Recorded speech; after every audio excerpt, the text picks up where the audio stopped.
खिलाड़ी थमेली रे फूल फटर दे बाप पपीता का अरबा देखे लगन बात में और लग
उधर राजा भरत नर से नारी बन जाता है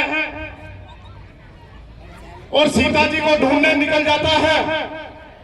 उधर अयोध्या में तीनों भाई राम लक्ष्मण और शत्रुघ्न वो सोचते हैं और कहते हैं कि हे राजा राम, हमने अपने भाई भरत को सीता जी के ढूंढने के लिए उस विकट बनी के बीच में भेजा था, लेकिन वो अब तक नहीं आया। वो कहां है, किस हाल में है?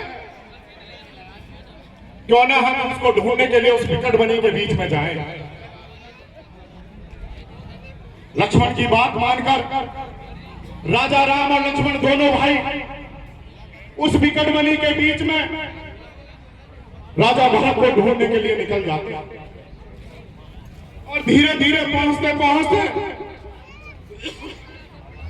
उस विकट बनी के बीच में एक सूखा बाग देखते हैं और उस सूखे बाग के पास पहुंचने के बाद एक मालन उस सूखे बाग की रखवाली कर रही है। जैसे ही दो संत उस सूखे बाग की तरफ आते हैं, वो मालन घबरा जाती है और उनसे सवाल जवाब करती है कि तुम कौन हो, कहां से आए हो, इस विकट बनी के बीच में सूखे बाग में तुम्हारा क्या काम है?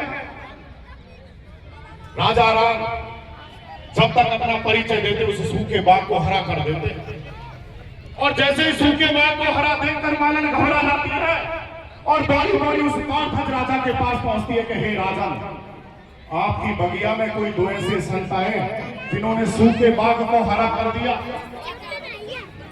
तारध्वज राजा उस मालन की बात को सुनकर आश्चर्यचकित हो जाते हैं और कहते हैं कि हे मालन, तुम क्या कह रही हो? कि नहीं राजन, अगर आपको विश्वास नहीं हो तो आप उस विकट बनी के बीच में आप स्वयं चल कर देखो। जैसे ही राजा राम के पास तारध्वज राजा पहुंचता है और उस सूखे बाग को हरा देखकर कहता है कि हे महाराज, तुम कौन हो, कौन संतो, कहां से आए?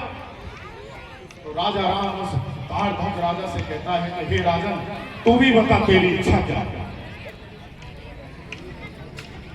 तारध्वज राजा उस बात को सुनकर कहते हैं कि हे राजा, हे भगवान, मेरे महल में एक सुता कुंवारी है और वह सुता कुंवारी कौन थी? भरत नारी।